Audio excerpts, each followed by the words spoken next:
Hi, this is Jürgen Rasmussen speaking. Welcome to this little vlog video about hypnosis and the three principles. I know that's a topic that is very seldom associated with each other, but I have found great use of combining my skills in hypnosis with an insight into the three principles. And so do most of the clients that I work with. And I truly believe that it would be a great advantage for those who work with three principles based coaching to have some basic skills and capacities with hypnosis. So I got into the principles back in 2012, and at that time I had spent about 15 years seeing clients full time using neurolinguistic programming and hypnosis as the main base of how I do the work with clients.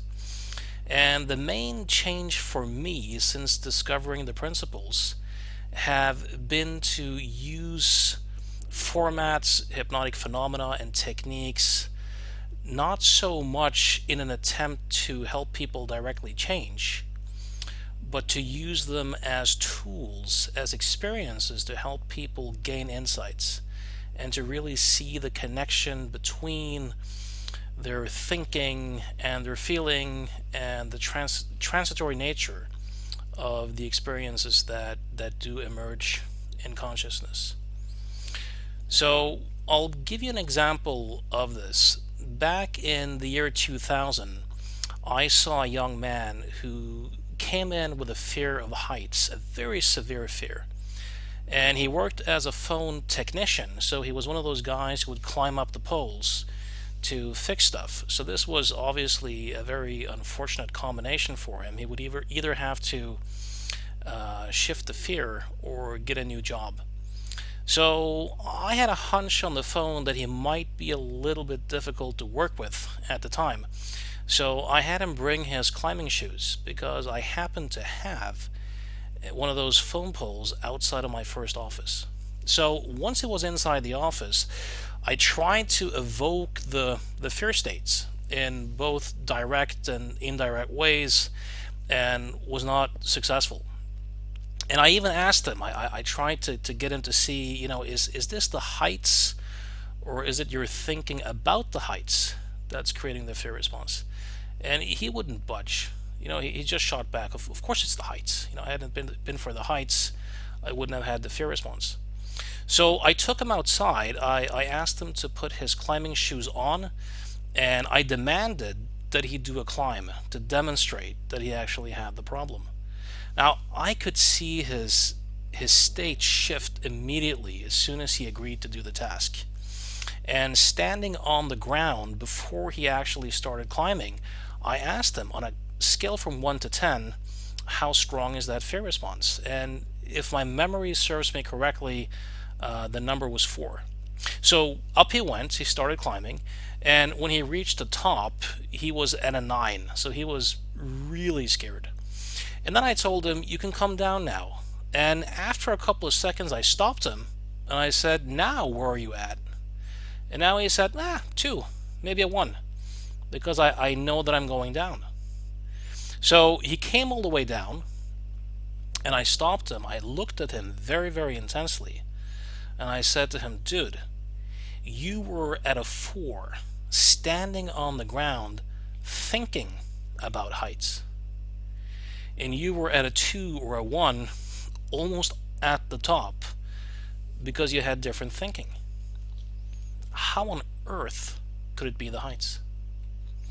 And in that moment, he had one of those eureka moments, a profound insight, where he essentially saw that he was making the whole thing up. Not only saw it, but he really felt it at a deep, visceral level. And of course, this wasn't really a hypnosis intervention per se, but hypnosis can often be very useful to help people to gain insights at a deeper level than the intellectual level. it can be a shortcut to helping people to really feel it and to really experience it on a deep level. Now, if you're into the three principles, or the work of Byron Katie, or any type of school that essentially helps you to see that it's the fact that we think, not the content of our thinking, that really is at play, you'll know that what happened with this client of mine is essentially what happens when people make a change. People either change what they think, which is often the emphasis in schools like cognitive behavioral therapy, or they might change how they think, which is more the emphasis in schools like neurolinguistic programming, or they might have a profound insight that they think, that they are essentially making it up, just like the three principles have a tendency to point people in the direction of realizing. So most of the clients who come in, of course, have the opposite experience. They have the opposite, that they have the feeling responses that they have as a direct consequence of what other people are saying or doing. Essentially saying, I have these feelings of my blood boiling in traffic due to that old person with the hat not letting me pass, or I have this anxious feeling on stage due to a direct consequence of the expectations that the audience has of me. And it's really our job to help them make that thinking connection. But it's not always so easy to quickly bridge that gap. If you're in private practice and you see clients for a living, as I've been doing for the last 19 years, you need a reliable way to help people make those sorts of shifts relatively quickly. And with skills in hypnosis and neurolinguistic programming, you can pace and lead that experienced reality that people's feelings come from the outside in a way that very few other people can, because the client might believe that their wife is pissing them off, or that the audience is scaring them, but they've never had anyone in their life stick their hand to a wall. They've never had the experience of not being able to remove their hand from the wall while someone is suggesting that the more you try to remove it, the more it'll stick. They've never had the experience of being unable to move their feet at the same time that someone is saying that your feet is stuck to the floor, and the more you try to remove them, the more they'll stick. So in that sense, you can pace that reality like no one else. And then once you've paced it, you can use the same mechanisms to help them discover that it's actually their thinking that they're experiencing. So I'll give you a couple of examples of how I do this day by day with clients, and hopefully some people in the Three Principles community will be tempted to experiment a little bit in this direction. I know that in the Three Principles community you have people like Michael Neal and Jamie Smart and other people who have kind of left the NLP and hypnosis world and seem to have a mindset that says that those things are obsolete. My experience has been very different. My experience has been that there really is nothing in having a NLP or hypnosis knowledge base that gets in the way. Actually, quite the opposite. So here are a couple of things that I regularly do. In hypnosis, you have something called a hand stick. So that means that you essentially use suggestion and imagery to help the person have the experience that their hand is stuck to the wall, and that the more he tries to remove it, the more it stays stuck. I'm not going to cover that in detail here, but anyone can do a basic hypnosis course and learn how to do it. Now, let's say that you do this with a client, and the client has the undeniable experience that their hand is stuck, and that the more they try to remove it, the more it sticks. Now, what I then do is that I will do the hand stick once again, because the person is likely to interpret this as, oh my God, that hypnotist did it to me. That was really powerful. But what you can then do is do the hand stick again and have the client notice that just by using his own attention in a slightly different way while you are giving the same suggestions, he can not have a hand stick despite you saying and doing all the same things. And if you go back and forth between this, the person can have a strong visual experience that you can say and do the same stuff, the stuff that previously gave rise to the illusion that you were in control of his thoughts and his hand. And he can simultaneously orient his attention and his thinking slightly differently and choose to have a very different experience. Now, this is one hypnotic experience that I have on many occasions used that has helped people have a pretty profound insight into that thought-feeling connection right then and there on the spot. Another application of a simple hand stick is if I have the person do the hand stick and the client has an undeniable experience that this is his experience, he can't move his hand no matter how much he tries, I can then very easily make a link between that and the fact that if the client feels stuck in his life, that feeling of being stuck in his life is exactly the same as that feeling of his hand being stuck to the wall.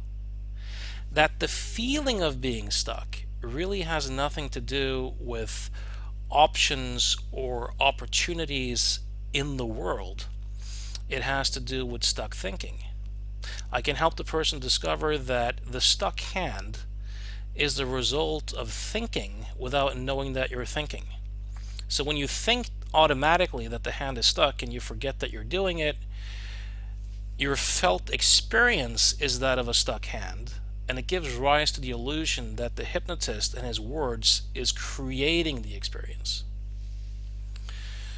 So by noticing that, the client can then have an insight that no matter how strong their feelings are, even if they feel something in every pore of their body, it doesn't tell them anything about what's factual or objectively true about the cosmos or the external world.